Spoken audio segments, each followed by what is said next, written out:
So guys एक restart और आपका विंडो ही बदल जाएगा। ना ही कोई 4 GB का अपडेट और ना ही कोई लंबा वेट। विंडोज 11 का नया वर्जन 25S2 जो है वो 10 सेकंड्स में ही एक्टिवेट हो सकता है, वो भी बिना कुछ इंस्टॉल किए। लेकिन कैसे? तो आज इस वीडियो में इसी बारे में बात करेंगे कि 25S2 जो है इसको आपको इंस्टॉल करना चाहिए, नहीं करना चाहिए, या फिर इसके अंदर क्या क्या फीचर ऐड ऑन होने वाले हैं हमारी विंडोज में, तो उसकी हम बात करेंगे। ठीक है, तो गाइज मेरा नाम है गौरव, चैनल का नाम है फिक्स विद गौरव और लेट्स गो। बेसिकली 25S2 का मतलब तो आपको पता ही होगा, 2025 के सेकेंड हाफ में रिलीज होने वाला 25H2। ठीक है, तो ये इसका बेसिक मतलब हो गया कि ये किस चीज को डिनोट करता है। तो हर साल ही माइक्रोसॉफ्ट विंडोज का नया वर्जन निकलता है और यूजर उस चीज को सोच के परेशान हो जाते हैं कि भाई अब क्या होने वाला है। क्योंकि क्या है कि जब भी नया फीचर अपडेट आता है ना, तो उसके साथ जो है कुछ डिवाइसेज जो होती है ना वो इनकम्पेटेबल हो जाते हैं। जस्ट लाइक मेरा वाईफाई बार बार डिस्कनेक्ट होता है, मेरा प्रिंटर है, जो मेरा स्कैनर है वो डिस्कनेक्ट हो जाता है, या फिर उसका ड्राइवर इनकम्पेटेबल हो जाता है। तो क्या 25S2 में भी ऐसा कुछ होने वाला है, या फिर इसके इंस्टॉल होने के बाद कहीं मेरा सिस्टम ही ना स्लो हो जाए? लेकिन इस बार विंडोज 11 25S2 में ये सब कुछ ही बदल गया है, बिकॉज माइक्रोसॉफ्ट ने एक हिडन शॉर्टकट दिया है जिसका नाम है एनेबलमेंट पैकेज।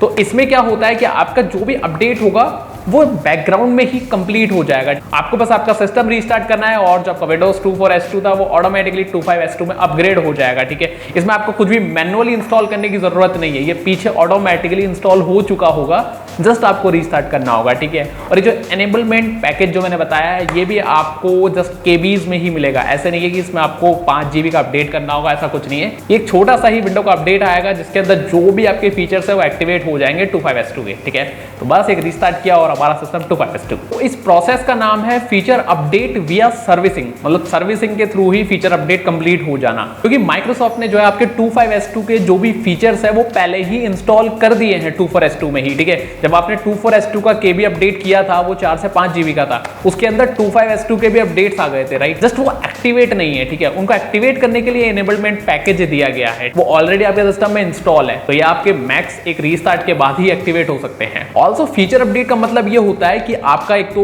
विंडो का इंटरफेस चेंज हो जाएगा। ठीक है, जस्ट लाइक आपके फाइल एक्सप्लोरर का या फिर सेटिंग्स का एक तो इंटरफेस थोड़ा चेंज हो जाएगा, ऊपर से उसमें एक नए फीचर्स ऐड हो जाएंगे। ठीक है, तो फीचर अपडेट का सिर्फ ये 2 काम ही होता है, एक तो इंटरफेस चेंज कर देना, एक नए फीचर्स ऐड ऑन कर देना। और बेसिकली अभी माइक्रोसॉफ्ट का ध्यान है हमारे को-पायलट के ऊपर, क्योंकि AI बेस्ड एप्लीकेशन है तो उसको इंटीग्रेट करना चाहता है वो विंडोज के साथ। जस्ट लाइक विंडो के अभी कुछ रूमर्स आ रहे हैं कि ये फाइल एक्सप्लोरर के साथ भी इंटीग्रेट होने वाला है। तो जब भी ये 25S2 आपके ऑफिशियली लॉन्च हो जाएगा, इसकी डेट आ जाएगी, तो इसमें आपको सिर्फ एक एनेबलमेंट पैकेज मिलेगा। ठीक है, इतना पूरा अपडेट नहीं आएगा इसका, तो वो आपके ऑटोमेटिकली ही डाउनलोड हो जाएगा। जस्ट आपको एक रीस्टार्ट करना है और 25S2 आपके सिस्टम में इंस्टॉल हो जाएगा। तो अब इसके फायदे ये है कि एक तो आपको 4 GB का कोई बड़ा अपडेट डाउनलोड करने की जरूरत नहीं है, ऑल्सो ये इंस्टॉल होने में जितना टाइम लेता है वो आपका सेव रहेगा। ऑल्सो इसमें कोई कंपैटिबिलिटी इश्यूज नहीं है, मतलब जैसा कि आप अगर कोई भी नया वर्जन इंस्टॉल करते हैं विंडोज के अंदर, तो उसके साथ क्या होता है कि ड्राइवर इनकम्पेटेबल हो जाते हैं, बिकॉज जो 24S2 है उसी के बेस मॉडल पे इसको बनाया गया है 25S2 को।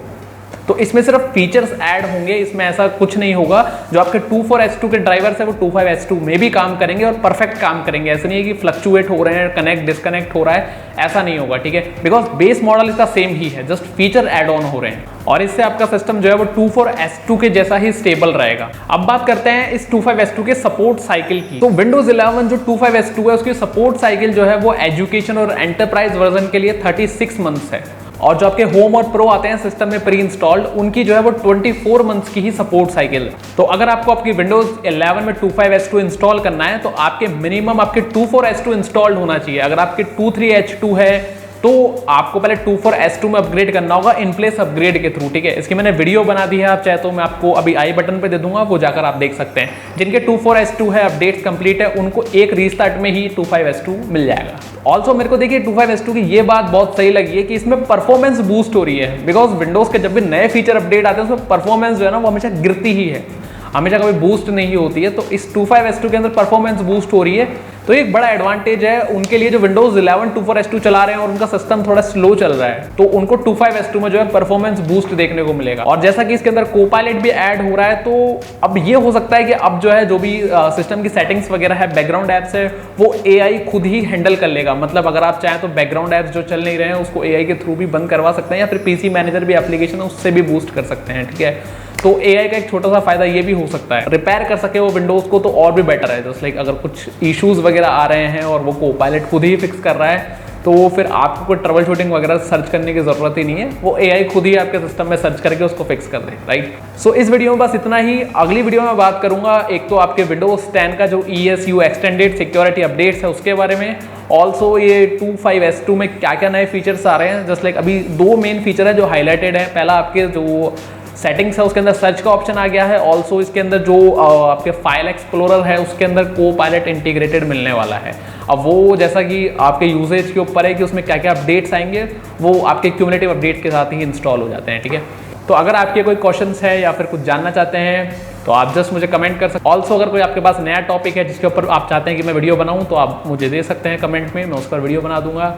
और आप प्लीज़ चैनल को सब्सक्राइब कर लीजिएगा अगर आपको कोई भी हेल्प मिली हो इस वीडियो से, ठीक है। बाय बाय गाइस, मिलते हैं नेक्स्ट वीडियो में।